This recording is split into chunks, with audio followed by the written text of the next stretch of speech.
So welcome back, class. I'm now going to explain the two main types of wave propagation. That's transverse waves and longitudinal waves. So here we've got a Slinky, and this is really great for demonstrating both types of wave. So when I go like that, there's a sideways motion, and so the motion is transverse or sideways to the propagation of the wave. So the wave is going forwards like that, maybe more obvious like that, going forwards, and the Slinky moves sideways.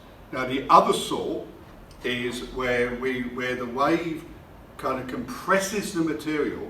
It compresses and also verifies the material. So if I go like that, you can see the actual wave go down. In fact, there's a good example of both transverse and longitudinal waves is earthquake waves, where the longitudinal waves actually travel faster through the earth than the transverse waves.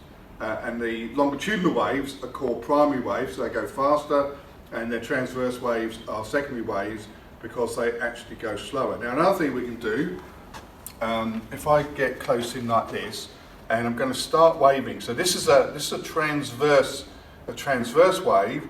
Now when I move back, you will notice it gets faster because the Slinky is getting stiffer. And in general, waves actually move faster through stiffer material.